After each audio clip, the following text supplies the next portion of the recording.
এখন আস্তে আস্তে অনেকেই বলতেছে ভিডিও এডিটিং এর দিকে যেতে, এবং আমরা অপরচুনিটি অনেক দেখতেছি। আমি বুঝলাম ভিডিও এডিটিং এর প্রসপেক্ট আছে, আমি বুঝলাম ভিডিও এডিটিং খুব ভালো, এডিটিং আমার যাওয়া উচিত। ফার্স্ট স্টেপ আমার কি? আমি সাথে আমার একটা স্কুল ফ্রেন্ড ছিল, সাথে হচ্ছে আরেকজন সিনিয়র ভাইয়া ছিল। সো বেসিক্যালি এভাবেই মনোক্রম স্টার্ট করলো 2021 এ। আমি যদি কিছু ফ্রি রিসোর্স দেখে বুঝতে চাই যে এই বেসিক জিনিসগুলো শিখতে চাই যাতে আমি ওই 30টা ভিডিও এডিট করতে পারি, এরকম কোনো রিসোর্স কি তোমার মাথায় এই মুহূর্তে আছে? এখন কথা হচ্ছে প্রিমিয়ার প্রো সম্পর্কে জানলে কি কেউ এডিট করতে পারবে? অ্যান্সারটা হচ্ছে না। পারতেও পারে, কারণ নাও পারতে পারে, ভালো হবে না। কি দিয়ে শুরু করবে? আর সবচেয়ে ভালো হয় কি এমন যদি কোনো টপিক থাকে যেটা সে অ্যাকচুয়ালি এনজয় করে এবং ওটাতে রিসার্চ করতে তার অনেক ভালো লাগে। বুয়েটের মানুষরা কেমনে জানি অন্য বুয়েটিয়ানদের কাছ থেকে অনেক হেল্প পায়। কন্টেন্ট ক্রিয়েশন বড় হচ্ছে অন দ্য সাইড রেখে যদি জিনিসটাকে বড় করা যায়, এটা ওয়াইজার। এটা হচ্ছে আমার রেকমেন্ডেশন। আমার জীবনে আছে আর 1,000 টাকা বা 5,000 টাকা, বা আমার বেতনই 6,000 টাকা, আমি 12,000 টাকা বা 25,000 টাকা একটা কোর্স কিনবো, এটার মধ্যে আমি কোনো লজিক দেখি না। ক্লায়েন্ট খোঁজার জন্য আসলে যাদের বুয়েট নাই, নর্মাল মানুষদের, তারা আসলে কি করবে, তারা কিভাবে আসলে ক্লায়েন্ট খুঁজে বাইর করতে পারে যখন তারা মোটামুটি লেভেলের এডিটিং শিখছে? সো আপনারা যারা নতুন স্কিল শুরু করবেন, আমার একটা রিকোয়েস্ট, এনাফ টাইম হাতে রেখে সেটাকে এনাফ টাইম দিয়ে তারপর হচ্ছে শুরু করা উচিত। হ্যালো সবাইকে, আশা করি সবাই ভালো আছেন। আমাদের সাথে আজকে আছে জুবায়ের তালুকদার, যার তেমন কোনো পরিচয় দেওয়ার মনে হয় দরকার নেই। তারপরে জুবায়ের, তোমাকে যখন কেউ জিজ্ঞেস করে তুমি কি করো, তখন তুমি কি বলো এখন? ভাই বলি ভিডিও বানাই, দ্যাটস ইট।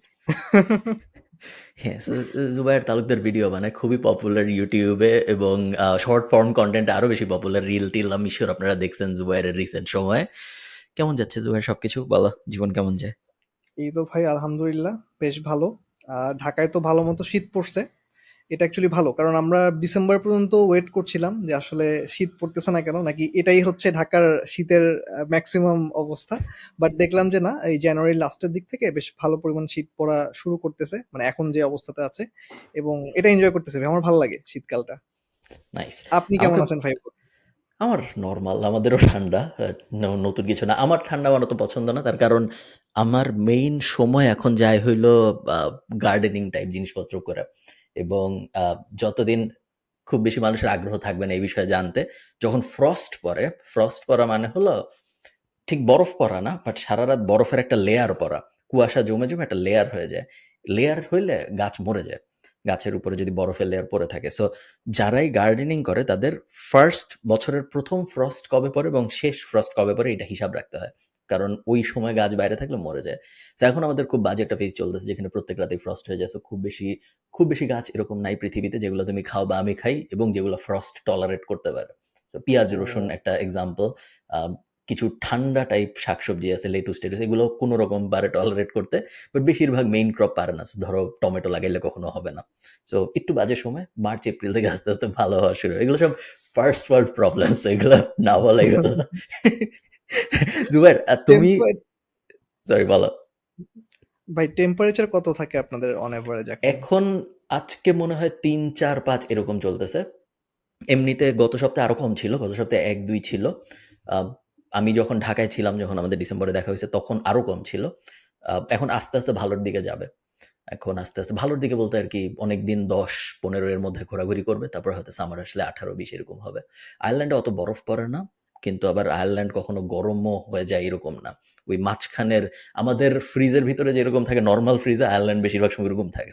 সো বরফ পড়ে না, কিন্তু পানি অনেক ঠান্ডা থাকে। বেসিক্যালি ফ্রিজ খুললে যেরকম লাগে আয়ারল্যান্ড সবসময় ওরকম থাকে। আচ্ছা আচ্ছা। জুবায়ের, তুমি বুয়েটে পড়ছো। তোমার সার্টিফিকেট আছে তো? এটা বলা যায় না। না না ভাই, সার্টিফিকেট টাইম মতো আমি তুলে রাখছি, সো ওটা নিয়ে কোনো ডাউট নাই। তুমি বুয়েটে পড়ছো, নেভাল আর্কিটেকচারে পড়ছো। কখনো মনে হয় নাই যে ক্যারিয়ার ওই দিকে যাইতে হবে? ভিডিওর মধ্যে কিভাবে আসলা তুমি? বেসিক্যালি আমি যখন ফার্স্ট ইয়ারে মাত্র ঢুকলাম, তো ওই সময় না শর্ট ফিল্ম বানানোর একটা ট্রেন্ড চলতেছিল ভার্সিটি গুলোতে। এখন যেমন কন্টেন্ট ক্রিয়েশনের একটা ট্রেন্ড চলতেছে, সবাই কন্টেন্ট ক্রিয়েট করতে চায়।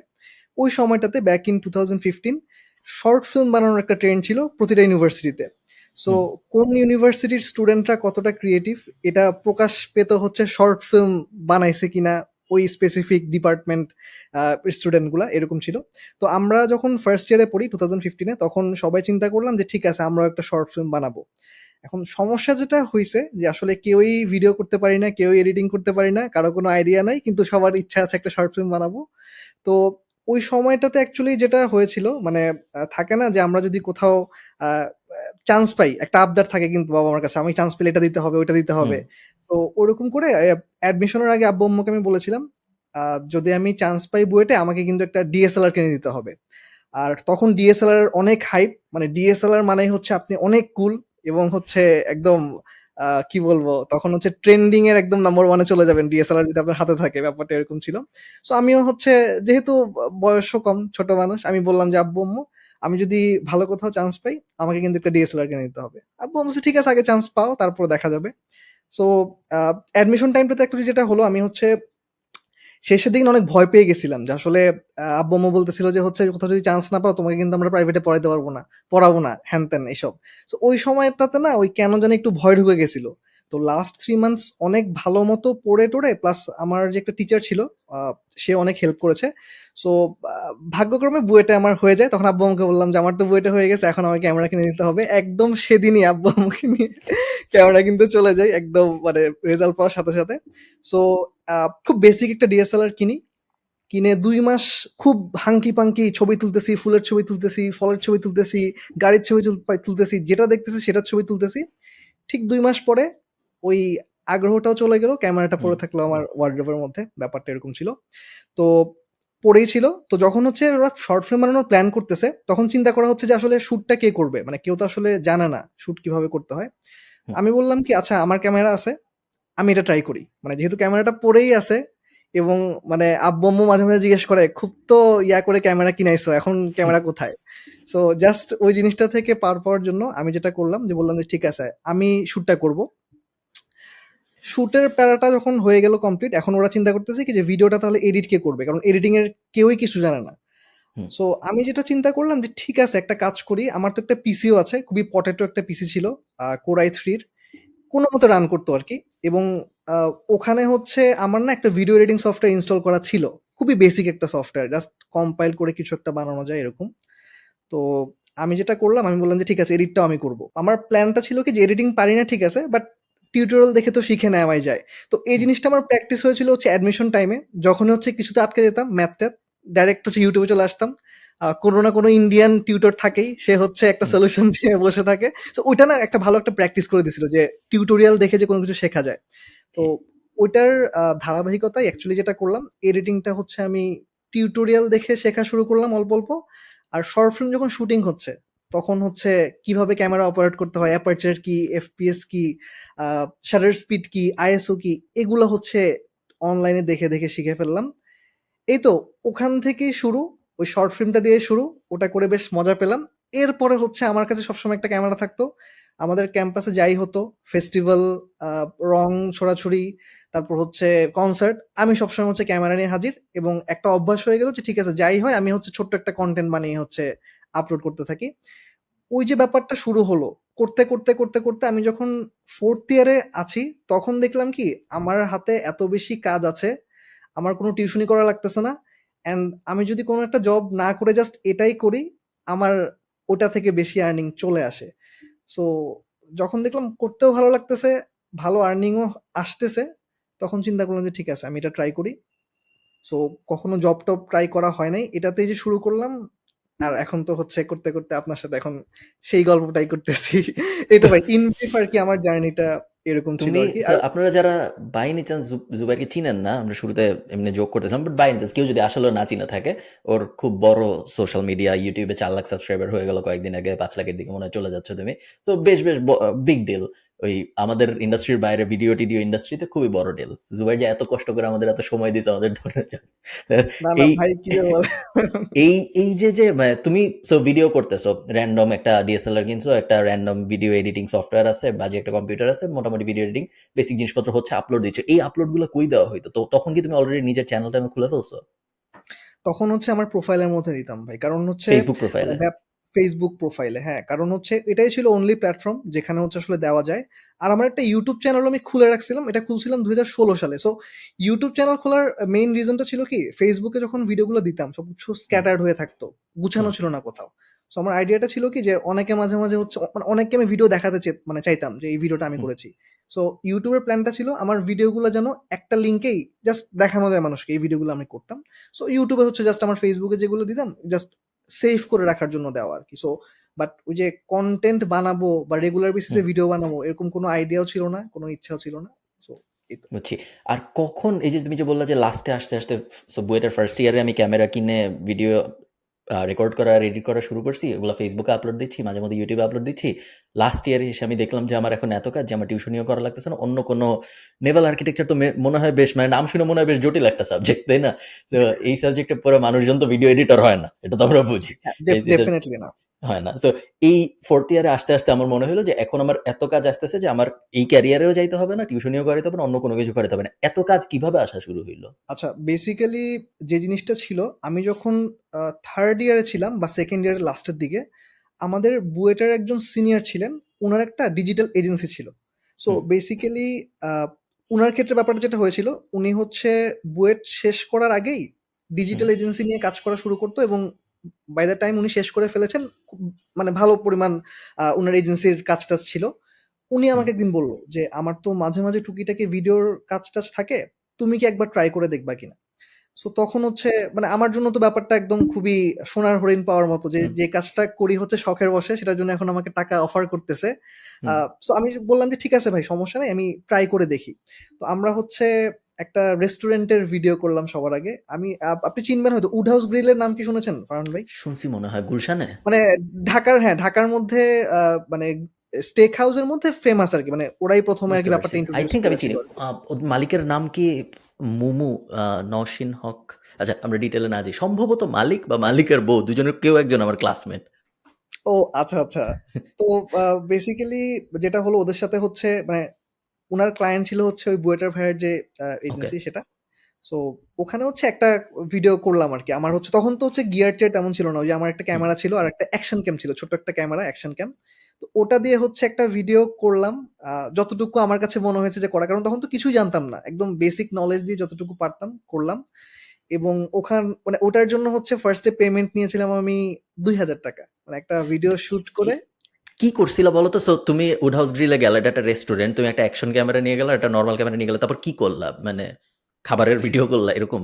না, খাবারের ভিডিও না অ্যাকচুয়ালি। আমার না ততদিনে একটা সিগনেচার স্টাইল ক্রিয়েট হয়ে গেছিল। সেটা হচ্ছে মানে আমি যেমন বুয়েটে যেটা করতাম, অনেক ওয়াইড অ্যাঙ্গেল এ অনেক ভিডিওগুলো করতাম তো। সো ওয়াইড অ্যাঙ্গেল এ যখন আমি একটা ভিডিও করে আস্তে সামনের দিকে আগাচ্ছি, ওই ভিডিওটা না খুব সুন্দর একটা ইমার্সিভ ভিউ দেয় আরকি। যে একটা পুরো ওয়াইড অ্যাঙ্গেল এ আস্তে আগাচ্ছে। সো ওই হুম, স্টাইলটা না অনেকে পছন্দ করত। একটু ইউনিক ছিল। কারণ আ নরমালি না ওই সময় ওয়াইড অ্যাঙ্গেল এ মানে আল্ট্রা ওয়াইড অ্যাঙ্গেল এ না ভিডিও করার ট্রেন্ড খুব একটা ছিল না। হুম, আর আমি যেটা করতাম, অ্যাকশন ক্যামকে একটা মোবাইল গিম্বলের সাথে মাউন্ট করে মানে অনেক একটু কারসাজি করে হচ্ছে একটা সেটআপ বানাইছিলাম। সো হুম, ওইটা যে বানানো যায় এটা আসলে আমার মনে হয় না যে ওই সময় কেউ চিন্তা করছিল। সো ওই ভিডিওগুলো না বেশ পছন্দ করতো মানুষ। একটু ইউনিক একটা পয়েন্ট অফ ভিউ থাকতো। তো ওখানে যেটা করলাম মানে, আর ওই রেস্টুরেন্টটা না তখন অনেক ছোট ছিল। এখন তো অনেক বড় হয়ে গেছে। বাট তখন না একটা জাস্ট করিডোরের মতো ছিল। সো হুম, একটা ছোট জায়গাতে ওয়াইড অ্যাঙ্গেল ক্যামেরা দিয়ে যখন ভিডিওটা করলাম, মানে জায়গাটাকে অনেক বড় লাগতেছিল এবং সুন্দর আসছিল ওর ভিডিওটা ওভারঅল। আর মানে ওদের যে আইডিয়াটা বেসিক্যালি যেটা ছিল, ওরা হচ্ছে কোন একটা ফুড সার্ভ করার আগে মিটটা দেখায় নাই। যেটা হচ্ছে হুম, আমাদের মিট, এটা আপনাকে সার্ভ করব আমরা। এটার জন্য বেশ একটা হাইপ ক্রিয়েট হইছিল। এই জিনিসটা না সুন্দর মতো আমি ফুটায়ে তুলতে পারছিলাম ভিডিওর মধ্যেই। হুম, যে হচ্ছে পুরো রেস্টুরেন্টটা দেখালাম, অর্ডার দেওয়ার আগে মিটটা দেখালো, দেন মিটটা সিজলড হলো, দেন সার্ভ করলো। সো উনিও পছন্দ করলো। ভিডিওটাও কেমন জানি ব্যাটে বলে মিলে গেল। আমার ওই সময়ের স্কিল অনুযায়ী অনেক ভালো ছিল। সো তখন থেকে হচ্ছে কাজটা শুরু হলো। এবং উড হাউস গ্রিল আরো বেশ কিছু কাজ আমি করলাম একদম ১ম দিকে।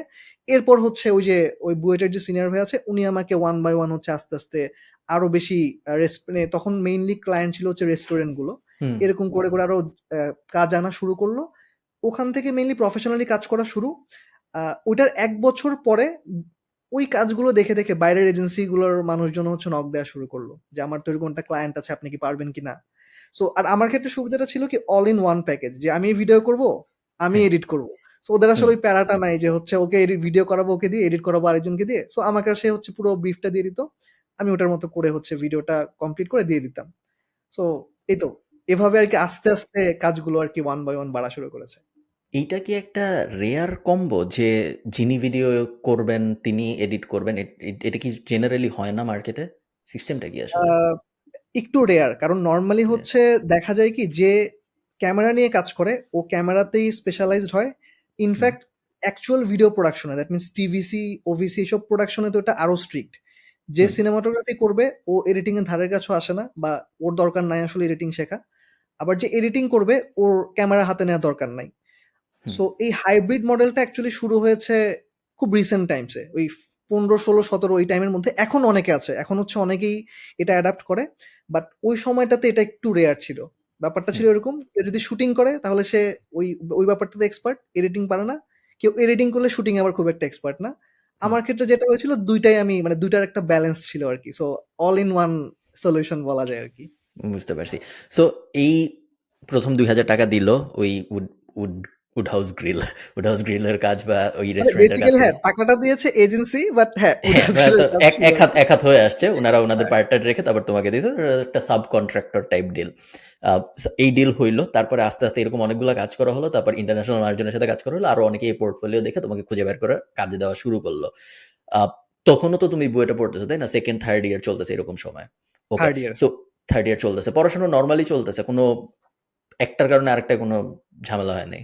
না, ওই সময় না, যেমন ফারহান ভাই, এখন যেমন আমার একটা আর্ট মানে আর্টও না, আসলে আমার একটা রেসপন্সিবিলিটি চলে আসছে। আমাকে হয়তো উইকলি এতটা কন্টেন্ট দিতে হবে হুম, জাস্ট টু স্টে রিলেভেন্ট, বা অ্যাকচুয়ালি আমার মানে এই জিনিসটাকে আমি যদি আমার ব্রেড এন্ড বাটার করে মানে চলতে চাই, আমাকে উইকলি এতটা কন্টেন্ট দিতে হবে, একটা কিন্তু রেসপন্সিবিলিটি আছে আমার। হুম, ওই সময়টা না ব্যাপারটা এরকম ছিল না। হুম, আমার কাছে ভাল লাগতেছে আমি করলাম, ভাল লাগতেছে করলাম না, ব্যাপারটা অনেকটা হুম। এরকম ছিল আর কি। কোনো প্রেশার ছিল না একদম, এই আর কি। বুঝতে পারছি। ওকে। সো ৪ বছর পরে আমাদের যখন বুয়েট শেষ হইল, তখন আমরা দেখলাম যে এখন আমাদের এত এনাফ কাজ আছে যে আমাদের আর চাকরি-বাকরি করার দিকে যাওয়ার দরকার নেই। খুবই ফরচুনেট একটা পজিশন। কিরকম আয় রোজগার হচ্ছিল তখন, যেই কারণে আর চাকরির দিকে যাইতে দরকার হবে মনে হয় নাই? আ যখন হচ্ছে আমার আমি যখন মাত্র গ্র্যাজুয়েট করেছি, দ্যাট ইজ হুম, হচ্ছে আ বুয়েটের সবকিছু শেষ। ওই সময়টাতে আমি বলবো অ্যারাউন্ড আ 80, মানে 60 to 80 এর ৬০ মধ্যে থেকে হচ্ছে ৮০,০০০। মান্থলি। হ্যাঁ, মানে হুম, ৬০ থেকে ৮০,০০০ আমার হচ্ছে কমফোর্টেবলি চলে আসতো। দ্যাট ইজ আমি হান্ট করছি না। হুম। আমার কাছে হচ্ছে কোয়েরি আসছে, কাজগুলো নিচ্ছি, করে ডেলিভার করছি। ব্যাপারটা এরকম আরকি। সো এরকম অ্যামাউন্ট হচ্ছে ওই সময়ে চলে আসতেছিল। ওকে, নাইস। এরপরে এই পুরা ব্যাপারটার মধ্যে তখন পর্যন্ত আমি ধরে নিচ্ছি, কথা শুনে মনে হচ্ছে, বাট কারেক্ট মি যদি আমি ভুল বলে থাকি, তখন মনে হচ্ছে যে একাই করতেছো জিনিসপত্র। মনোক্রম জিনিসটা তারপরে কখন আসলো এবং এই পুরা গল্পের মধ্যে মনোক্রম কিভাবে ফিট হয়? আচ্ছা, সো 2019 এ যখন আমি এটা শুরু করলাম, এবং হুম, মানে মাত্র তো গ্র্যাজুয়েট করেছি। ব্যাপারটা যেটা হয়, গ্র্যাজুয়েশনের পর একটা দল হচ্ছে আগে থেকে ডিটারমিন করা থাকে। মানে অ্যাকচুয়ালি আমি বুয়েটের কথা বলছি, যে ওরা হচ্ছে হায়ার স্টাডিজ এর জন্য বাইরে চলে যাবে। ওরা আগে হুম, থেকে জানে। হুম, আরেকটা দল হচ্ছে ওরা দেশে আগে দেখতে চায়। মানে ওরা হচ্ছে আগে দেশে সেটেল হবে, এই প্ল্যানটা থাকে। হুম, দেন মানে স্টেপ বাই স্টেপ হচ্ছে ওই অনুযায়ী ওরা ডিসিশনটা নেয়। সো আমার ক্ষেত্রে যেহেতু আমার আগে থেকে প্ল্যান ছিল না আমি বাইরে যাব, ওরকম কোনো প্ল্যান ছিল না। আমার দেশেই থাকারই প্ল্যান। আর যেহেতু আমি ফ্যামিলির মধ্যে ছোট ছেলে, আমার বড় ভাই হচ্ছে দেশের বাইরে থাকে। সো আগে থেকে হুম, আমার প্ল্যানই ছিল আমি দেশের মধ্যেই থাকবো। সো হুম, ওই বের হওয়ার পরেই না সবাই একটু কনফিউজ থাকে আসলে, মানে কি করা উচিত। কেউ হুম, বিসিএস এর জন্য পড়ে, কেউ চাকরিতে ঢুকে যায়। আ কেউ হয়তো অন্য কিছু ট্রাই করে। সো ওই হুম, টাইমটাতে যেহেতু আমার অনেক কাজ অলরেডি আছে, আ আমাকে কিন্তু আর চিন্তা করা লাগে নাই যে আসলে আমি এখন কি করতে পারি, যেটা করলে আমার কিছু আর্নিং হবে। কারণ মাত্র পাস করার পরেই সবার একটা কিন্তু হুম, আর্জ থাকে যে আমি মাত্র পাস করলাম, এখন তো কিছু আর্ন করা দরকার। এখন তো আসলে আমি বাবা-মার উপর ডিপেন্ড থাকলে হবে না। ব্যাপারটা খারাপ দেখায়। সো ওই সময় হচ্ছে যেহেতু আমার কাছে অলরেডি অনেক কাজ ছিল, একটা ক্যাশ ফ্লো ছিল। সো আমি যেটা করলাম ওটা কন্টিনিউ করতে থাকলাম। যে কাজ আসলো হুম, আমি নিয়ে ফেললাম। এখন আর কোনো প্রেশার নাই যে আমার টার্ম ফাইনাল আছে সামনে, বা এখন পারছি না, ক্লাস আছে। সো যতগুলো কাজ আসে আমি নিয়ে ফেললাম। তো নেয়ার পরে 2019 এর শেষের দিকে আ একটু চিন্তা ভাবনা করে, মানে তখন আসলে একটা ডিসিশন আমাকে আসতে হবে যে আমি কি এই সেক্টরে কাজ করব? নাকি আমি ইঞ্জিনিয়ারিং এ ব্যাপারটা পারসিউ করব। সো হুম, আমি যেটা করলাম, আমি হচ্ছে কোনো রিস্ক নিলাম না। আমি চিন্তা করলাম আমি ১ বছর টাইম দিব জাস্ট টু সি যে আমি শুধুমাত্র এই সেক্টরে, মানে ভিডিও প্রোডাকশন সেক্টরে থেকে সাস্টেইন করতে পারি কিনা। কারণ এর আগে তো ছিল হচ্ছে আমি জানি আমার ক্লাস আছে, মানে আমার একটা মেইন জিনিস আছে, এটার সাইড হিসেবে আমি করছি। কিন্তু হুম, এখন ডিসাইড করলাম যে সাইড হিসেবে না, আমি অ্যাকচুয়ালি ফুল টাইম কাজ করব ফর 1 ইয়ার, হুম, এবং আমি দেখব যে আসলে আমি সাস্টেইন করতে পারি কিনা। দেন আমি ডিসাইড করব। সো ওই ১ বছর হচ্ছে একদম ডেডিকেটেডলি হচ্ছে আমি ভিডিও প্রোডাকশন নিয়ে কাজ করলাম। 20 তে হচ্ছে একটা একটা হিট চলে আসলো কোভিডের জন্য। সো হুম, খুব ভালো যাচ্ছিল। 19 এর শেষ থেকে অনেক ভালো, ভালো কাজ পাচ্ছিলাম। ইনফেক্ট 2020 তে হচ্ছে তাহসান ভাইয়ের সাথে আমি কাজ করেছিলাম। যেখানে হচ্ছে আমার মানে ব্যাপারটা আমার জন্য পুরো ড্রিম কাম ট্রু এর মতো ছিল। যে মানে তাহসান ভাইয়ের মতো এত রেপুটেড একজন আর্টিস্ট উনার সাথে উনার জন্য হচ্ছে ভিডিও করে দিচ্ছি আমি। ইনফেক্ট শুটিং অ্যান্ড এডিটিং দুটোই। সো খুব ভালো যাচ্ছিল। বাট ওইটা করার কিছুদিন পরেই হচ্ছে কোভিড শুরু হলো। সবকিছু অফ। তো ওখানে হচ্ছে আসলে একটু মানে একটু না অনেকটুকুই একদম বাসায় হুম, বসেছিলাম। তো অনেকটুকুই থেমেছিল। তো ওখানে একটা ডাউট চলে আসছিল আমার মধ্যে যে আচ্ছা এখন তো মানে এরকম সিনারিও যে হবে এটা তো কেউ ভাবেও নাই। আর ভিডিও প্রোডাকশন এমন একটা জিনিস যে বাসায় বসে করব, যেহেতু আমি হাইব্রিড মডেলে কাজ করতাম, আমি শুট করে আমি এডিট করে দিয়ে আসতাম। সো একটা না হলে তো আরেকটা আসলে হচ্ছে না। হুম, সো তখন দেখলাম যে আসলে মানে যে পেজটা ছিল হুট করে একদম থেমে গেল। আবার 2020 তে হচ্ছে আমার ইউটিউব শুরু করা। বাসায় বসে, বসে বোর্ড হতে, হতে আমি মানে প্রায় ২ মাসের মতো কিছুই করতেছিলাম না। খালি লিটারেলি বাসায় বসে এই Netflix এ সিরিজ। আর কিচ্ছু হ্যাঁ, করার নাই। সো ওই বোরডম থেকে অ্যাকচুয়ালি শুরু হলো ইউটিউবটা। তো তখন আবার হচ্ছে আমার ইউটিউব জাস্ট বুম করলো। মানে ১ম এ ছিল হচ্ছে মানে ১০,০০০ সাবস্ক্রাইবারও ছিল না। মানে হুম, সাবস্ক্রাইবার যে হইতে পারে এই ব্যাপারটা এই আইডিয়াটাই তখন আমার ছিল না। তো তখন হচ্ছে হুট করে ১০,০০০ হয়ে গেল একবার। ১০ থেকে ৫০, ৫০ থেকে ১,০০,০০০ উইদিন ৩ মান্থস। সো মানে হুম, ওই জিনিসটা দেখে এত বেশি ওভারওয়েলমড হয়ে গেছিলাম যে মানে এটা কিভাবে পসিবল? আর ওই জিনিসটা হয়েছিল হচ্ছে আমি তখন অনেক বিহাইন্ড দ্য সিনস করতাম। মানে কোন হুম, একটা ইজি অ্যাডভার্টাইজমেন্ট ইজিলি দেখায় দিতাম। আর একটা কঠিন অ্যাডভার্টাইজমেন্ট আমি ফোন দিয়ে করছিলাম। সো ওই হুম, জিনিসটা হচ্ছে মানুষ অনেক অবাক হইছিল যে, "আরে এটা ফোন দিয়ে করা যায়? এটা তো আমরা ভাবি নাই।" কারণ যে ক্রিয়েটর হচ্ছে ওই অ্যাডভার্টাইজমেন্টটা করছিল, ওর হচ্ছে অনেক দামি সেটআপ ছিল। মানে প্রায় ৮-১০ লাখ টাকার সেটআপ ছিল। ওইটা আমি একটা ৳২৫,০০০ দামের ফোনে করছিলাম। সো মানুষজন হচ্ছে, "ওয়াও! এটা ফোনেও করা যায়? এটা তো আমি ভাবি নাই।" তো যেটাই হোক মানে ওটা হচ্ছে YouTube এর কাহিনী। ওটা হচ্ছে আমি আর মানে এলাবোরেট না করি। তো 2021 এ আ কোভিডও আস্তে, আস্তে হচ্ছে একটু মানে রিকভার করতেছে। তখন দেখলাম কি যে না আমার এনাফ কাজ আছে এবং 2019 থেকে 21 ইনক্লুডিং কোভিড টাইম ভালো মতোই সারভাইভ করতে পেরেছি। তখন হচ্ছে I ডিসাইডেড যে আমি আসলে এটাই করতে চাই এবং যেহেতু এটাই করতে চাই এটাকে আসলে অফিসিয়ালি স্টার্ট করাটা মানে ওটাই লজিক্যাল। হুম, তখন হচ্ছে I started Monochrome in 2021 আ আমি সাথে আমার আ একটা স্কুল ফ্রেন্ড ছিল। আমরা সেইম ব্যাচেরই। ওরও হুম, হচ্ছে ভিডিও করতে অনেক ভাল লাগে। ভিডিও এডিটিং অনেক ভাল লাগে। এবং অ্যাকচুয়ালি ভালো করে। সো আমরা ২ জন মিলে সাথে হচ্ছে আ আমাদের আরেকজন সিনিয়র ভাইয়া ছিল। উনিও হচ্ছে উনিও বুয়েটের সিনিয়র বাট আ উনি হচ্ছে উনার একটা মানে এজেন্সি বিজনেস এর সাথে উনি ইনভলভড ছিল। সো কাজের যে ব্যাপারটা থাকে না যে কাজগুলো আসলে কোত্থেকে আসবে, কোন চ্যানেল থেকে আসবে, ওই ব্যাপারটাতে ওই ভাইয়াটা অনেক হেল্প করেছিল। সো বেসিক্যালি এভাবেই মনোক্রম স্টার্ট করল 2021 এ। বুঝতে পারছি। আ বুয়েটের ক্ষেত্রে এই ব্যাপারটা আমি অনেক বেশি দেখি। এগেইন ভুল হইলে তুমি আমাকে বইলো যে আম বুয়েটের মানুষরা কেমনে জানি অন্য বুয়েটিয়ানদের কাছ থেকে অনেক হেল্প পায়। নেটওয়ার্কের বেনিফিটটা বুয়েটের মানুষদের আমি নর্থ সাউথের অন্য কারো কে নর্থ সাউথে যে পড়ছে আমি ঠিক সিউরও না। আমার ফ্রেন্ড আমি জানিও না কে যে নর্থ সাউথে পড়ছে। ট্রিনিটি থেকে আমি একটু পাই বাট এমন আহামরি পাই বলে মনে হয় না। বাট বুয়েটের প্রায় যার সাথেই আমার কথা হয় সেই আমাকে বলে যে অমুক বড় ভাই এই জিনিস করে দিছিল, অমুক ছোট ভাই এই জিনিস করেছে। একদম ধরো সোহাগ ভাইদের থেকে শুরু করে তোমাদের থেকে সবার মোটামুটি সিমিলার একটা পয়েন্টে একটা এরকম স্টোরি আছে যেখানে অন্য আরেকজন বুয়েটিয়ান কোনো একটা ব্যাপারে হেল্প করছে। এই জিনিস কি অর্গানিক্যালি হয় না এটার কোনো স্ট্র্যাটেজি আছে? এটা কেন হয়? এটা ভাই আসলেই আসলেই এই কারণে যে বুয়েটে অ্যাকচুয়ালি ওই একটা ট্র্যাডিশন থাকে যে পিঠাপিঠি ব্যাচ যারা থাকে হুম, ওদের সাথে না অনেক বেশি কি বলবো পরিচিত হওয়া, টাইম স্পেন্ড করা, তারপর হচ্ছে একটু আড্ডা দেওয়া, খাতির করা এটা আসলে সিনিয়ররা না নিজে থেকেই করে। সো ওই হুম, ট্র্যাডিশনটা ফলো আপ হতে এখন যেহেতু আমরা ক্যাম্পাসে দেখে আসছি যে আমাদের হচ্ছে ইমিডিয়েট সিনিয়র বা হয়তো হয়তো হুম, যারা অলরেডি ক্যাম্পাসে আছে তাদের সাথে হচ্ছে খুব ভালো খাতির, হুম, আড্ডা দেই, কথা বলি, আমাদের রুমে চলে আসে, তাদের রুমে চলে যাই হলে হুম, থাকলে। সো দেখা যায় যে এর থেকেও সিনিয়র কারো সাথে দেখা হলে না অটোমেটিক ভাবে ভাই কেমন আছেন, কেমন চলতেছে, হুম, ওই ব্যাপারটা না চলে আসে। সো ওই ভাইয়ারাও না ওভাবে হচ্ছে আহ, আপন করে নেয় আর কি। ইনফ্যাক্ট ফারহান ভাই একটা আমি বলি যে 97 ব্যাচের একজন ভাইয়া আছেন। তো উনি দেশের বাইরে থাকেন আর কি। তো উনাদের রিউনিয়ন হয় আমাদের বুয়েটের বিভিন্ন ব্যাচের রিউনিয়ন হয়। তো একবার হুম, হচ্ছে ওদের রিউনিয়ন হচ্ছিল। তো ওখানে অ্যাকচুয়ালি যেটা হয়েছিল আমি হচ্ছে ওনাদেরকে একটা ভিডিও করে দিয়েছিলাম এবং ভিডিওটা উনাদের এত পছন্দ হয়েছে বা এত খুশি হয়েছিলেন উনি হচ্ছে উনি নিজে থেকে একটা ড্রোন আমাকে গিফট করেছে বলে তুমি হচ্ছে আরো ভালো করে ভিডিও বানাও। মানে আমি চাই হুম, তুমি হচ্ছে বাংলাদেশে ওয়ান অফ দ্য ব্রাইটেস্ট তুমি যে সেক্টরে আছো এরকম হও এবং এজন্য যদি এই ড্রোনটা তোমাকে হেল্প করে এটাই হচ্ছে আমার একটা বড় পাওয়া হবে। তো আমি হুম, তখন অবাক হয়ে গেলাম যে আসলে মানে ড্রোনটা আসলে তখন আমার কাছে ছিল হচ্ছে মানে ড্রিমের থেকেও বড় একটা জিনিস। তখন হুম, হচ্ছে বুয়েটের মাত্র মানে 4th ইয়ারে পড়ি। বাট উনি হচ্ছে আমাকে দিয়ে দিছে জাস্ট সো আমি আরো বেটার ভিডিও বানাতে পারি। সো এই জিনিসগুলো আরকি অনেক টাচ করে। আর আরেকটা জিনিস ছিল যেটা যে ধরেন নরমালি আমরা অ্যাজিউম করি কি যেহেতু বুয়েটে আছি সবাই হচ্ছে একটু আতেল টাইপ, নার্ড টাইপ। হ্যাঁ, হয়তো হ্যাঁ, এই ব্যাপারটাতে সবাই ডিসকারেজ করবে যে, "যাইও না। মানে এখানে তো ফিউচার নাই বা তুমি ইঞ্জিনিয়ারিং এ স্টিক থাকো।" বাট বুয়েটে না উল্টাটা হইছে। মানে যেই হচ্ছে সিনিয়র ছিল এনকারেজ করছে যে, "তুমি করো। মানে সবসময় যে একদম টিপিক্যাল জিনিসপত্র করতে হবে এটা তো না। সো তুমি ডিফারেন্ট হুম। করতেছো এটা ডেফিনিটলি ভালো।" এই জিনিসটা আমার কাছে অনেক সারপ্রাইজিং ছিল যে সবাই অনেক সাপোর্টিভ ছিল। উল্টাটা হওয়ার কথা ছিল অ্যাকচুয়ালি যে, "ওদিকে যাইও না। Risky path. কি দরকার?" বাট এই ব্যাপারটাতে ফেয়ার সাপোর্ট এনাফ। পেয়েছিলাম।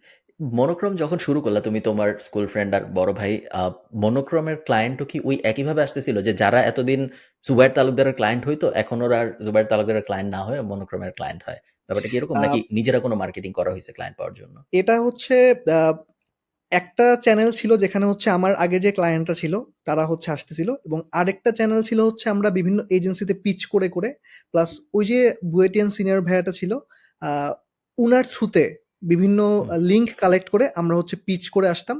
ওখান থেকেও বেশ ভালো কিছু কাজ-টাজ আসতো এবং ওই ভাইয়াটার যে এজেন্সিটা ছিল সেখান থেকেও আসলে একটা ভালো অ্যামাউন্ট অফ কাজ আসতো আরকি। বেসিক্যালি ৩ টা সোর্স মিলায়ে তারপর হচ্ছে আমরা কাজগুলা পেতাম। বুঝতে পারছি। ওকে, এখন আমরা মেইন যেই জন্য মানুষ আসলে এই জিনিস শুনতে বসছে সেই বিষয়টা আলাপ আলোচনা করি। সেটা হলো যদি আমরা বড় করে কয়েকটা ধরো একটা পাই চার্ট বানায় যদি ভাগ করার চেষ্টা করি, তুমি ভালো ছবি তুলো, তুমি ভালো ছবি এডিট করো, তুমি ভালো ভিডিও রেকর্ড করো, আর তুমি ভালো ভিডিও এডিট করো। এই ৪ টাই তো হবে বড় পাই চার্ট, তাই না?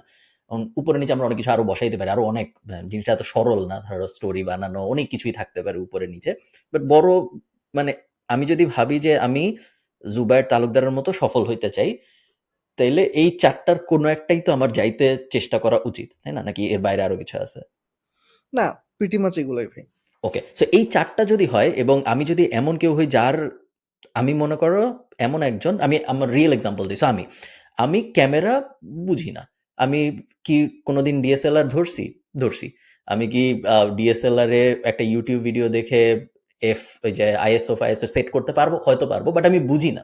আসলেও বুঝি না। আমার কোনো ধারণা নাই যে আইএসও বেশি হইলে কি হয় বা কম হইলে কি হয়, শাটার স্পিড বেশি হইলে কি হয়, কম হইলে কি হয়? আমার কোনো ধারণা নাই। এইরকম যদি কেউ হয় বা এমন কেউ যার ডিএসএলআর নাইও বা ক্যামেরা নাইও জাস্ট মোবাইল আছে, মোটামুটি ভালো একটা মোবাইল আছে।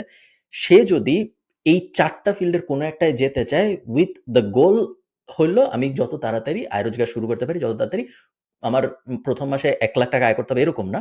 বাট এট লিস্ট যেন ৬ মাস পরে আমার ৳১০,০০০ আয় হয় এবং এমন একটা ট্র্যাজেক্টরি তে থাকি যে সারা জীবনই ১০,০০০ হবে না। ৬ মাস পরে ১০,০০০ হইছে বাট ১২ মাস পরে যেয়ে হয়তো ৩০,০০০ হবে, ২৪ মাস পরে যেয়ে হয়তো ৫০,০০০ হবে প্রত্যেক মাসে।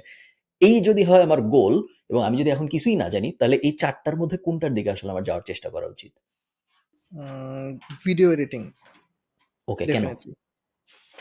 আ কারণ এই ৪ টা জিনিসের মধ্যে ভিডিও এডিটিংই অনলি স্কিল যেটা দিয়ে সে চাইলে গ্লোবাল মার্কেটেও এন্টার করতে পারবে। বাকিগুলাতে আসলে লোকাল মার্কেটের বাইরে যাওয়াটা আ খুবই টাফ, হুম, খুবই টাফ। হুম। এই কারণে আমি হ্যাঁ, বলব। ওকে। সো আমি ধরলাম আমি ভিডিও এডিটর হতে চাই, যেটা অনেক মানুষ হইতে চায়। তোমাকে দেখে অনেক মানুষ হতে চায়। আরো অনেক ভিডিও এডিটর এখন আসছেন যারা অনেক ভালো করতেছেন এবং video editing as a profession অনেকে পুশ করার চেষ্টা করতেছে যে আ সারা জীবন আমরা দেখছি যে অনেক বড় একটা সময় ধরে আমরা দেখছি যে সবাই খালি বলত গ্রাফিক ডিজাইনার হও বা ডেটা এন্ট্রি, ডিজিটাল মার্কেটিং এর কিছু বাজে টপিক আছে ওগুলা। বাট এখন আস্তে অনেকেই বলতেছে ভিডিও এডিটিং এর দিকে যেতে এবং আমরা অপরচুনিটি অনেক দেখতেছি। অনেক আমি নিজে খুঁজি। আমি তোমাকে প্রায়ই বলি যে ভিডিও এডিটর খুঁজতেছি। বিভিন্ন মানুষ আমরা দিতে পারতেছি না। ভিডিও এডিটিং এ প্রসপেক্ট আছে আমি ধরে নিচ্ছি। আমি বুঝলাম ভিডিও এডিটিং এর প্রসপেক্ট আছে। আমি বুঝলাম ভিডিও এডিটিং খুব ভালো। এডিটিং এ আমার যাওয়া উচিত। ফার্স্ট স্টেপ আমার কি? আমার কাছে মনে হয় ১ম ইম্পোর্টেন্ট পার্ট হচ্ছে যে আ ভিডিও এডিটিং এর যে সফটওয়্যার গুলা আছে, আ হুম, যেগুলো অ্যাকচুয়ালি লাগে এগুলাকে প্রপারলি শিখে তারপর হচ্ছে স্টার্ট করা।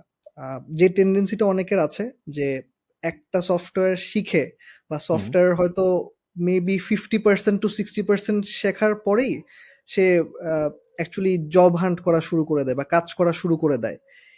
এটার ফলে যেটা হয় কাজটা সে হয়তো পায় ১ টা ২ টা ১ম এ। কিন্তু ওই quality of work say deliver করতে পারে না। ক্লায়েন্ট খুশি হয় না এবং সে ভাবে মেবি ভিডিও এডিটিং তার জন্য না।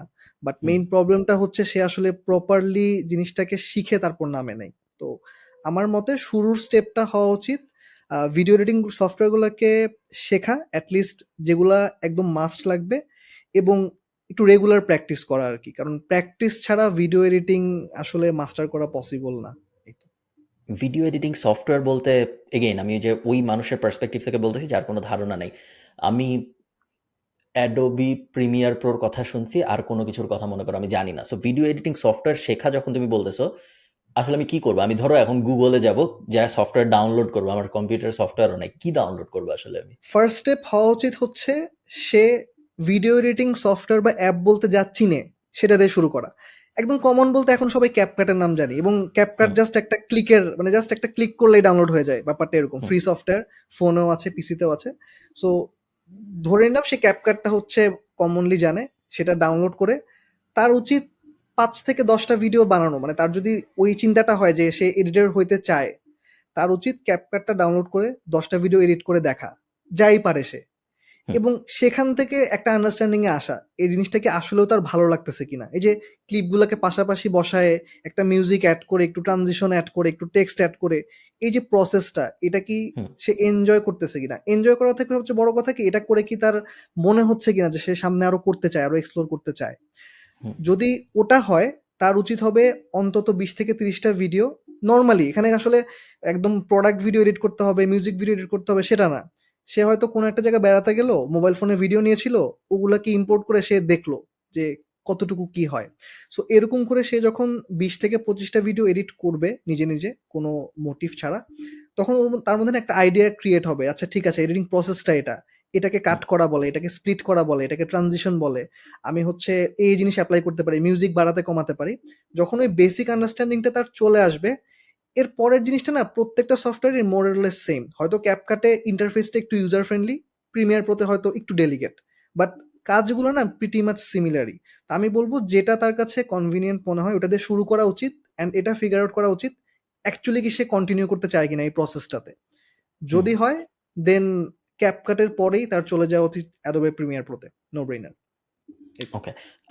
যদি আমি শিখতে চাই যে ট্রানজিশন কিভাবে করে, বা এটার উপরে ওটা কিভাবে বসায়, বা মিউজিক কিভাবে অ্যাড করে বা না করে, যেকোনো কিছু আমি যদি শিখতে চাই, এবং সো প্লাগ জুবাইর তালুকদারের প্যাসিভ জার্নালের ভিতরে একটা কোর্স আছে, বাট আমি কিনবো না। আমি ফ্রিতে শিখতে চাই, কারণ আমি জানি না যে আমি ভিডিও এডিটর হইতে চাই নাকি। খামাখামার এত দামি একটা কোর্স কেনার স্টেপ 1 এ এসে আমার মনে হয় না খুব একটা লজিক্যাল। কারণ আমি ভিডিও এডিটর না হইতে চাইলে পুরো টাকাটাই লস। সো আমি যদি কিছু ফ্রি রিসোর্স দেখে বুঝতে চাই যে এই বেসিক জিনিসগুলো শিখতে চাই, যাতে আমি ওই 30টা ভিডিও এডিট করতে পারি, এরকম কোনো রিসোর্স কি তোমার মাথায় এই মুহূর্তে আছে, না জাস্ট গুগল বা ইউটিউব করবে মানুষ?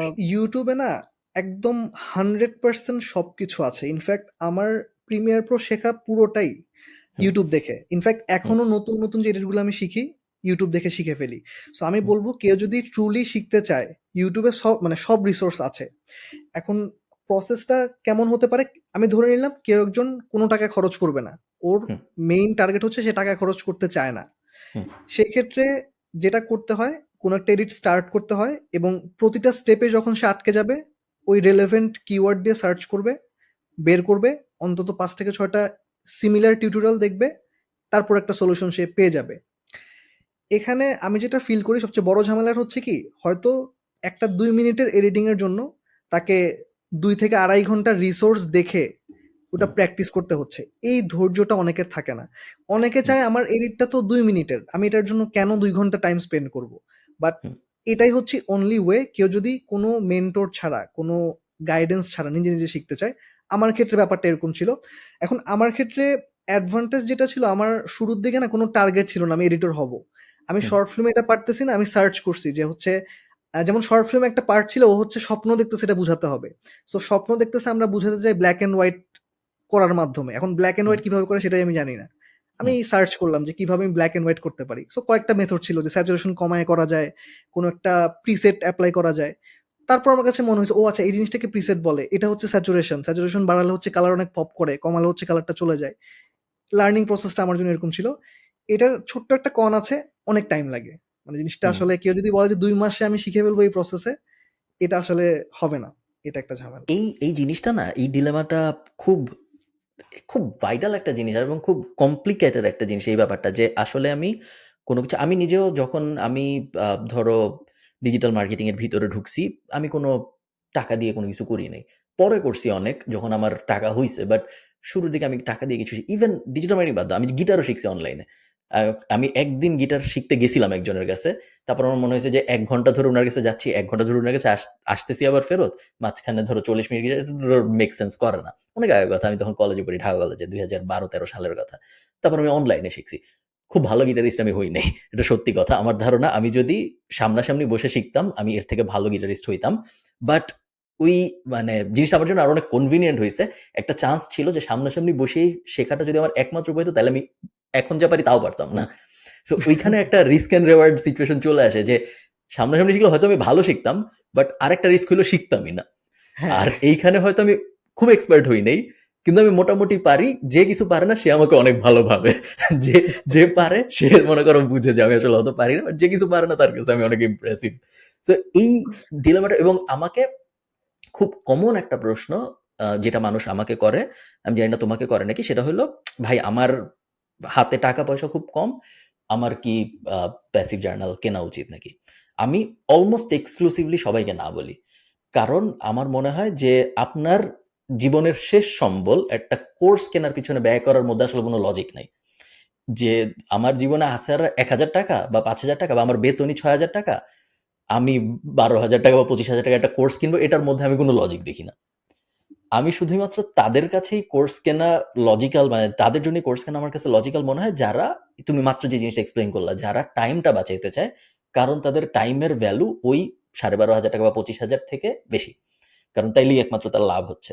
যার টাইমের ভ্যালু ৳0, তার ৩ মাস ফ্রি রিসোর্স বা ৬ মাস ফ্রি রিসোর্স ইউজ করে শেখাটা মোর ফাইন্যান্সিয়ালি বেনিফিশিয়াল, তার কারণ ওই ৬ মাসের ভ্যালু ৳১২,৫০০ কম। বুঝাইতে পারছি আমি জিনিসটা? হ্যাঁ, হ্যাঁ ভাই।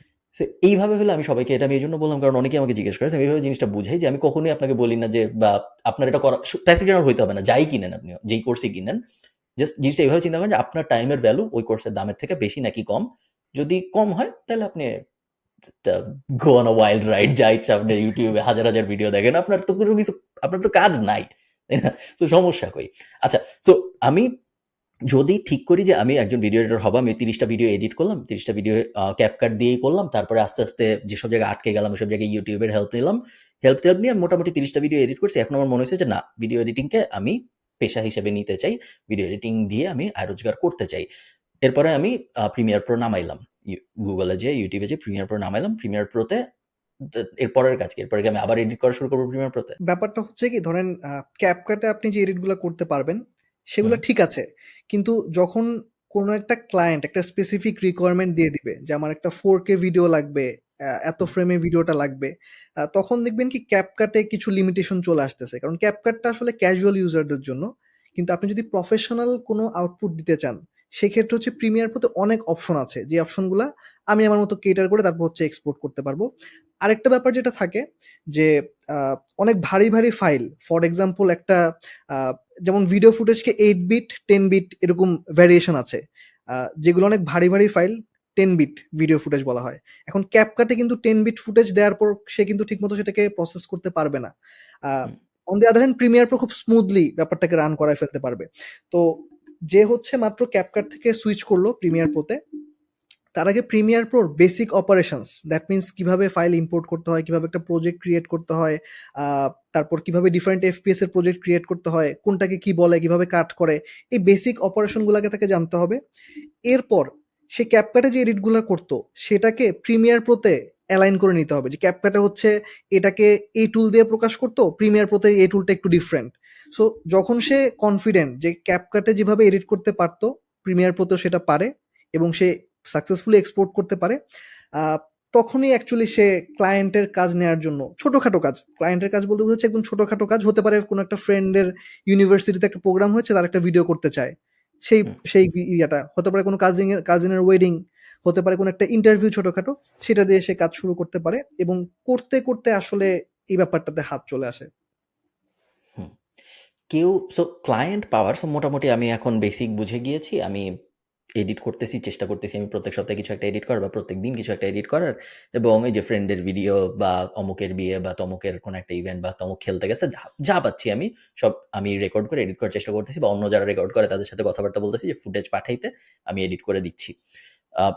ক্লায়েন্ট খোঁজার জন্য আসলে যাদের বুয়েট নাই, নর্মাল মানুষদের, তারা আসলে কি করবে? তারা কিভাবে আসলে ক্লায়েন্ট খুঁজে বাইর করতে পারে যখন তারা মোটামুটি লেভেলের এডিটিং শিখছে?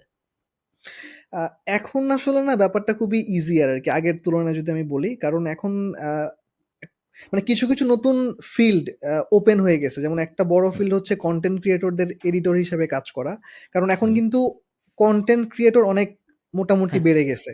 এবং হ্যাঁ, যারা কনটেন্ট ক্রিয়েট করে 80% অফ দেম এডিটিং কিন্তু পারে না। মানে তাদের জন্য হুম, এডিটিং এর জন্য একটা অ্যাসিস্ট্যান্স কিন্তু লাগে। তো এটা হতে পারে যে হয়তো কোনো একটা ফ্রেন্ড সে মানে হয়তো কনটেন্ট ক্রিয়েটরও না, বাট সে চায় শুরু করতে এবং হুম, সে হয়তো একজন এডিটরের অ্যাসিস্ট্যান্স খুঁজছে। হুম, তারটা দিয়ে সে শুরু করলো এবং ব্যাপারটা অনেকটা এরকম যে যখনই কোনো একটা স্পেসিফিক জনরার ভিডিও সে কাজ করা শুরু করবে, পেইড হোক or নন পেইড হোক, ওই কাজটা করা মানেই তার পোর্টফোলিওতে এড হয়ে যাওয়া। এবং হুম, ওটার সুবিধাটা হচ্ছে কি, ওই কাজটা যদি ভালো হয়, ওই কাজটা শো করে একটা পেইড কাজ কিন্তু ইজিলি নিয়ে ফেলা যায়। তো এক্ষেত্রে আমি যেটা বলব, প্রত্যেকটা সেক্টরে তাকে আগে ট্যাপ করতে হবে। হতে পারে কোনো একটা ফ্রেন্ড আছে কনটেন্ট ক্রিয়েটর বা ইমার্জিং ক্রিয়েটর, তাকে বলল যে আমি আ তোর কনটেন্টটা এডিট করে দিব। আমি জাস্ট ক্রেডিট চাই। মানে জাস্ট আমাকে একটু ক্রেডিট দিলে আমার জন্য ব্যাপারটা হুম, সুবিধা। এবং মোস্ট অফ দ্যা টাইম কিন্তু সে রাজি হয়ে যাবে। কারণ তাকে কিন্তু কোনো হুম, টাকা পে করতে হচ্ছে না। সো যখন সে একটা কনটেন্ট ক্রিয়েটর বা ইমার্জিং ক্রিয়েটরের সাথে কাজ করছে ফর 5 to 6 মান্থস, তার ভালো একটা পোর্টফোলিও হয়ে যাবে এবং সে যদি আ ভালোমতো এডিট করতে পারে, তার হুম, পোর্টফোলিওটা কিন্তু একটু ডাইভার্স হবে। যে টেক্সট এডিট ট্রাই করেছে, টাইম ল্যাপস ট্রাই করেছে, বিভিন্ন ধরনের এডিট ট্রাই করেছে। তখন ওটা শো করে সে প্রবাবলি একটা কনটেন্ট ক্রিয়েটরের পেইড এডিটর হয়ে যেতে পারে। একইভাবে সে একটা ইন্টারভিউর এডিট করলো, ওটা হয়তো নন পেইড ছিল। কিন্তু কাজটা ভালো হলে ওটা দেখায় অন্য কোনো ইন্টারভিউ টাইপ অফ জব কিন্তু সে নিয়ে ফেলতে পারে। এখন কথা হচ্ছে তাহলে জবটা সে পাবে কোথায়? আ হুম, এটাতে একটা বড় রোল প্লে করে নেটওয়ার্কিং। দ্যাট ইজ হুম, যদি এমন হয় যে কোনো ভাই ব্রাদার এজেন্সিতে আছে, তার সাথে হুম, একটা যোগাযোগ রাখা যে, "ভাই আমি কিন্তু এখন ভিডিও এডিট করতে পারি, ভিডিও এডিট করি। এটা আমার পোর্টফোলিও। যদি আপনাদের কখনো কোনো ভিডিও এডিটের প্রয়োজন হয়, প্লিজ আমাকে জানাবেন।" ওই ভাই সেটা শুনবে এবং হয়তো ৩ মাস পরে ছোট্ট একটা ভিডিওর কাজ আসতেছে যেখানে বাজেট খুবই কম। তখন তাকে নক দিবে। যে খুবই ছোট্ট বাজেটের একটা কাজ কিন্তু ভালো করে করতে পারলে, এটা আসলে অনেকে নেগেটিভলিও নিতে পারে। কারণ এরকম অনেক স্ক্যাম আছে যে এটা করো, টাকা দিতেছি না কিন্তু পরের বার অনেক কাজ আসতেছে। হ্যাঁ, এটা এটা হলে একটু সমস্যা। বাট নরমালি হচ্ছে যে ইন জেনারেল যেটা হয়, ছোট বাজেটটা বলে যে আমার হয়তো বাজেট ৳৫,০০০। এটা হচ্ছে আমার এডিটিং রিকোয়ারমেন্ট। তুমি কি পারবা কিনা? এবং আ তার উচিত ওই কাজটা খুব কনফিডেন্স এর সাথে নিয়ে ফেলা। ইভেন অনেক কিছু সে যদি নাও পারে এবং দেন ফিগার আউট করা। যদি সে একবার ওই কাজটা নিয়ে ভালো একটা রেজাল্ট দিতে পারে, তখন কিন্তু কাইন্ড অফ একটা চেইন রিঅ্যাকশন শুরু হয়। তখন ওই ভাই বা ওই কানেকশন তাকে আরো কিছু ছোট, ছোট কাজ দেয়। ওগুলো ভালো হলে আরেকটু হাই প্রোফাইল এর কাজ দেয়। এরকম করে, করে আসে। সো এজন্য অ্যাকচুয়ালি তাকে অনেক কানেকশন ক্রিয়েট করতে হবে। এজেন্সির পরিচিত বা পরিচিত কোনো সিনিয়রের রেস্টুরেন্ট আছে। মাঝে, মাঝে ছোটখাটো কনটেন্ট করে, বা কারো একজন ছোট একটা বিজনেস আছে, কাপড়ের দোকান আছে। এরকম কানেকশন ক্রিয়েট করলে ১০ টা কানেকশন ক্রিয়েট করলে একটা কানেকশন থেকে কিন্তু চলে আসেই কাজটা। ওকে। ব্যাপারটা আ এরকম আরকি। এইখানে আই থিংক বেশিরভাগ মানুষ, অলমোস্ট সবাই যারা আমাদের এখন ২১,০০০ এর দিকে চলে যাচ্ছে স্টুডেন্ট। সো ওদেরকে বা ইন জেনারেল আমাদের যেহেতু ইউটিউব চ্যানেল বড় বা Facebook তোমারও বড়। সো অনেক জেনারেল আ মানুষের মাথার মধ্যে যে জিনিসটা চলে বলে আমার মনে হয় সেটা হলো, আম আমি অনেক ভালো এডিট করতে পারি। ইভেন আমি গত সপ্তাহে নীলের সাথে একটা পডকাস্ট পাবলিশ করছি। ওখানেও আমি অনেকগুলো কমেন্ট এরকম দেখছি যে, আ আমি অনেক স্কিলে সমস্যা না, সেলস এ সমস্যা। সো আমি পারি কিন্তু আমি কাজ পাই না। সো মেইন সমস্যাটা মানুষের, তারা মনে করে যে মেইন সমস্যা হলো কাজ পাওয়ার ক্ষেত্রে স্কিলে মেইন সমস্যা না। তোমার কি আসলে মনে হয় এটা সত্য? নাকি আ তুমি যখন ভিডিও এডিটরদের সাথে ডিল করবা, তোমার সামনে যারা আসে তাদের ক্ষেত্রে কি মনে হয়? স্কিলে সমস্যা নাকি সেলস এ ক্লায়েন্ট না পাওয়ায় ভাই সমস্যা? ওই যে কমিউনিকেশন এটাতে খুবই সমস্যা। মানে এবং মেক্সিমাম ভিডিও এডিটরেরই ঝামেলা এটা। অনেকে অনেক ভালো কাজ হয়তো সে পারে।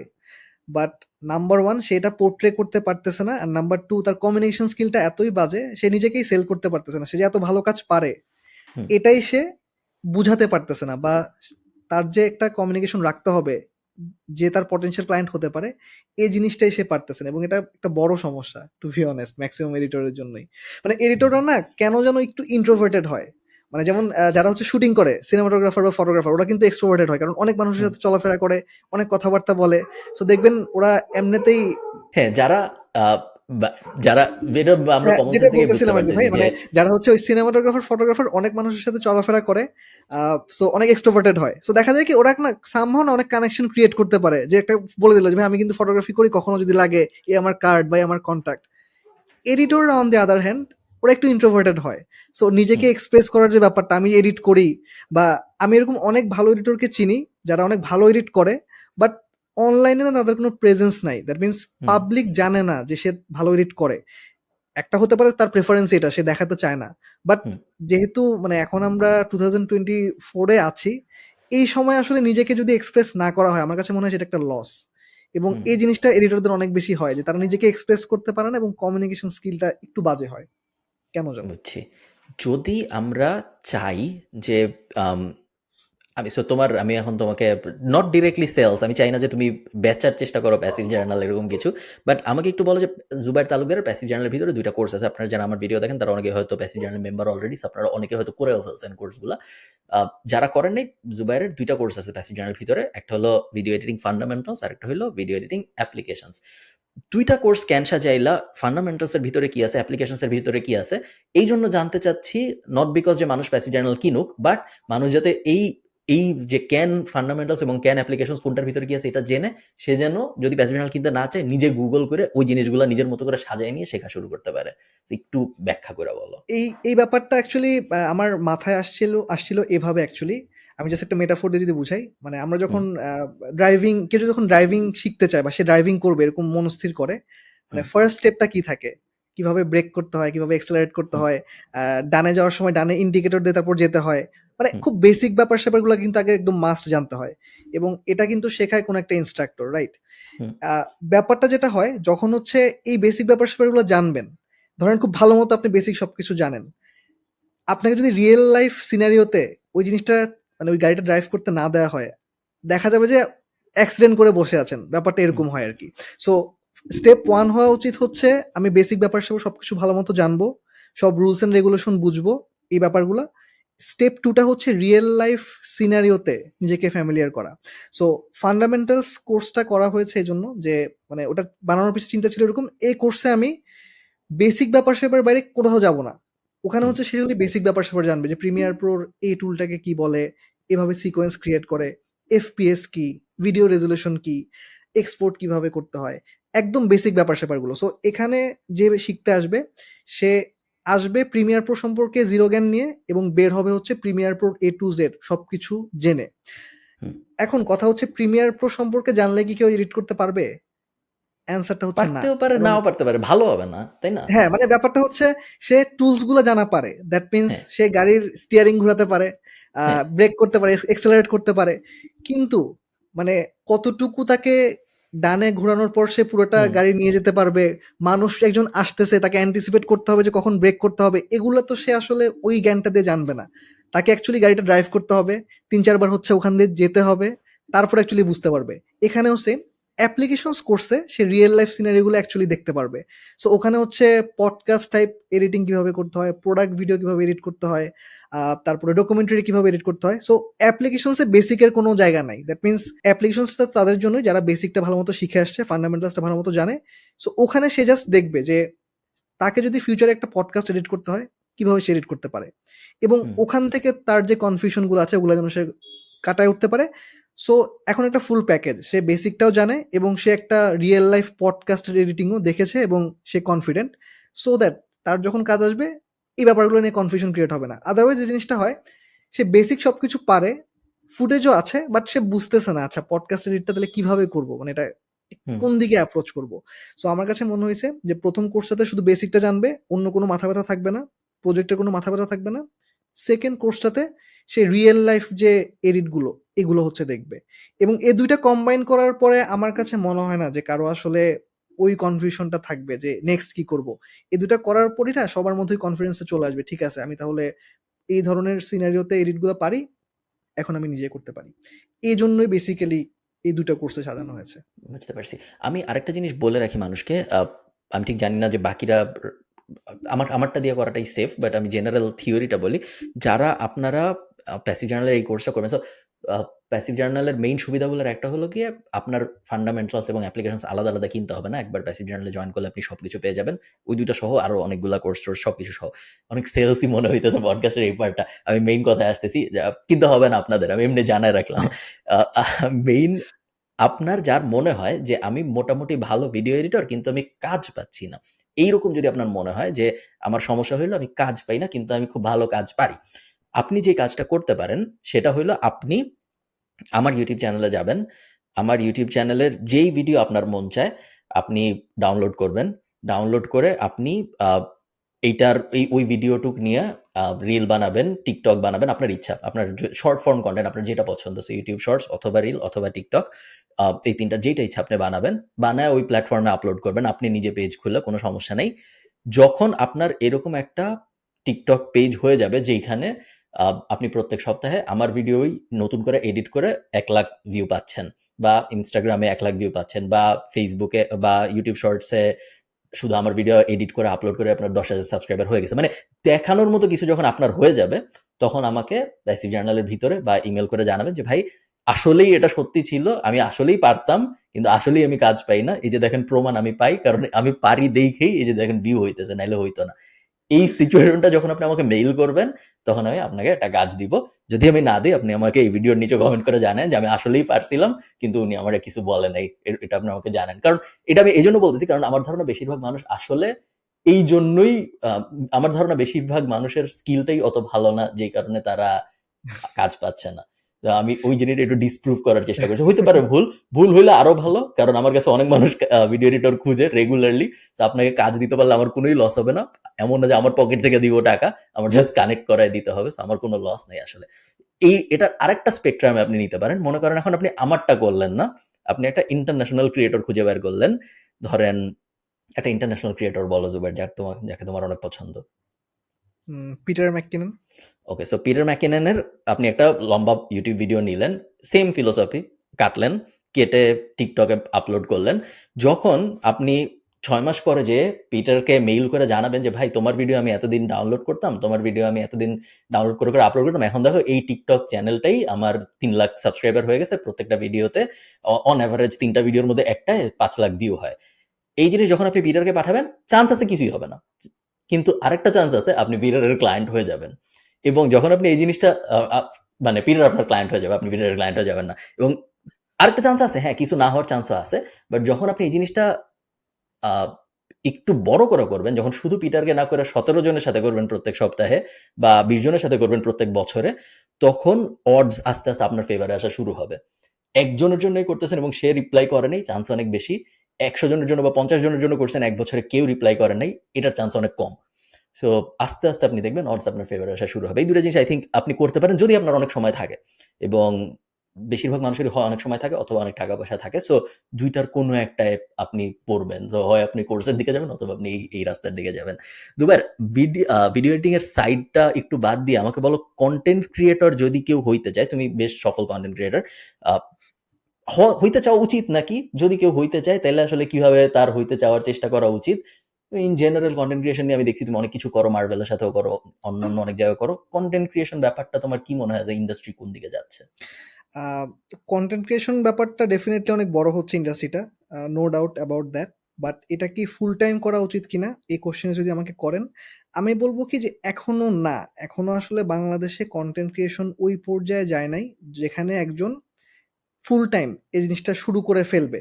অনেকের জন্য দ্যাট ট্রু। যারা অনেকদিন ধরে করে, আ অ্যাজ আ সাইড করত। এখন হয়তো খুব ভালো এক্সপোজার পেয়েছে। তাদের কথা আমি আসলে বলছি না। তারা আ এই আমার এই ডিসকাশনের বাইরে। যারা হয়তো কিছু, কিছু অডিয়েন্স পেয়েছে, একটু ভালো ভিডিও বানায়, চিন্তা করছে আমি কি এখন তাহলে নেমে পড়বো? তাদের জন্য আমার পার্সোনাল ওপিনিয়ন হচ্ছে এখনো বাংলাদেশে ওই সময়টা আসেনি যে ফুল টাইম কনটেন্ট ক্রিয়েশন শুরু করে দিবে। কিন্তু ব্যাপারটা যদি এমন হয়, তার একটা মেইন কিছু একটা আছে, হতে পারে একটা বিজনেস, হতে পারে কোনো একটা কিছু সে করে, অথবা কোনো একটা বিষয়ে সে অনেক এক্সপার্ট। ওটাকে আ কি বলবো? ওইটাকে মানে ব্যাপারটা আমি এটা বুঝাতে ফর এক্সাম্পল কারো একটা বিজনেস আছে হয়তো, ওই হুম, বিজনেসটাকে হয়তো প্রমোট করার জন্য কিছু কন্টেন্ট সে বানায়। ওই হুম, হিসাবে অন দ্য সাইড জিনিসটা শুরু করাটা লজিক্যাল, যে তার একটা মেইন জিনিস আছে, on the side say content creation করছে, এবং বিজনেস রিলেটেড হতে হবে যে এরকমও না, অন্য টপিকেও হুম, সে করতে পারে, বাট আমি মনে করি একটা মেইন আর্নিং সোর্স তার থাকা উচিত। অন দ্য সাইডে সে কন্টেন্ট ক্রিয়েশন শুরু করতে পারে, এবং কন্টেন্ট ক্রিয়েশন মানে বড় হতে হতে যদি এরকম হয় যে আসলে ওটা থেকেই সোললি সে আর্ন করতে পারছে, তখন মেবি চিন্তা করা যায়। বাট দেন এগেন আমার কাছে যেটা মনে হয় যে কন্টেন্ট ক্রিয়েশনের একটা প্রাইম টাইম থাকে, যে প্রাইম টাইমের আগেও আর্নিংটা একটু কম থাকে এবং পরে আসলে আবার কমে যায়। এটা আমার পার্সোনাল অপিনিয়ন, সবার জন্য না ডেফিনেটলি। এবং ওই সময়টাতে আই থিঙ্ক অনেকে একটু কনফিউজ বা একটু ডিপ্রেসড হয়ে যেতে পারে, ওই ফেজটা যদি চলে আসে। সো ওই জিনিসটা মাথায় রেখে আমি যেটা বলবো যে কন্টেন্ট ক্রিয়েশন বড় হচ্ছে, অন দ্য সাইড রেখে যদি জিনিসটাকে বড় করা যায়, এটা ওয়াইজার, অ্যাটলিস্ট বাংলাদেশের কারেন্ট মানে কারেন্ট অবস্থাতে। এটা হচ্ছে আমার রেকমেন্ডেশন। আর কি দিয়ে শুরু করবে? সবচেয়ে ভালো হয় কি, এমন যদি কোনো টপিক থাকে যেটা সে অ্যাকচুয়ালি এনজয় করে এবং ওটাতে রিসার্চ করতে তার অনেক ভালো লাগে। এতে করে যেটা হবে, যখন তার প্রতি সপ্তাহে ৩-৪ টা করে কনটেন্ট আপলোড করতে হবে, বানাতে হবে, তার কাছে বোরিং লাগবে না বা তার কাছে বিরক্তি লাগবে না ব্যাপারটা। কারণ সে এনজয় করে অলরেডি রিসার্চ করাটা। যদি এমন হয় যে একটা টপিক সে এনজয় করতেছে না, বাট তাও ট্রেন্ডিং দেখে সে করতেছে, এটা সিওর থাকেন সে কন্টিনিউ করতে পারবে না। এটা একটা না একটা সময় ব্যাকফায়ার করবে। ওর কাছে মনে হবে, "ধুর, হুম। এটা করে আর কি হবে?" সো বেস্ট হচ্ছে যে জিনিসটা সে ভালো এবং যে জিনিসটা সে এনজয় করে ওইটাতে কন্টিনিউ করা। ভিউ আসলে আসলো, না আসলে নাই। শুরুর দিকে এটা নিয়ে খুব একটা কনসার্ন হওয়াটা হেলদি না। এটা আমার মতামত আর কি। Cool. Thank you Zubair. আর তেমন কিছু আমার জিজ্ঞেস করেনি। তোমার কি আর শেষ কিছু বলার আছে? শেষ কিছু বলার থাকলে বলো, তারপর শেষ। আহ, শেষ কিছু বলতে জাস্ট একটাই, যে অনেকে যেটা করে সেটা হচ্ছে যখনই কোনো একটা নতুন স্কিল বা কোনো একটা নতুন হবি শুরু করা হয়, আমাদের না পেশেন্স অনেক কম থাকে। বাট ট্রুথ ইজ, যদি হচ্ছে কোনো স্কিল শুরু করতে হয় বা কোনো একটা হবি শুরু করতে হয়, ইট ক্যান বি এনিথিং, ওটাতে অনেক টাইম দিতে হয় এবং এনাফ টাইম দেওয়ার পরে কিন্তু ওখান থেকে রিটার্ন আসে। সো আপনারা হুম। যারা নতুন স্কিল শুরু করবেন, আমার একটা রিকোয়েস্ট, এনাফ টাইম হাতে রেখে, সেটাকে এনাফ টাইম দিয়ে তারপর হচ্ছে শুরু করা উচিত। এই তো ভাই, এতটুকুই। ঠিক আছে। ধন্যবাদ সবাইকে। আর আপনারা যারা জুবাইরের কাছ থেকে আরো কিছু জানতে চান, জুবাইরের YouTube, Facebook সব জায়গায় ওর নাম জুবাইর তালুকদার। সো আপনারা যে কোনো জায়গায় YouTube এ সার্চ দিলে জুবাইর তালুকদার খুঁজে বের করে সাবস্ক্রাইব করবেন।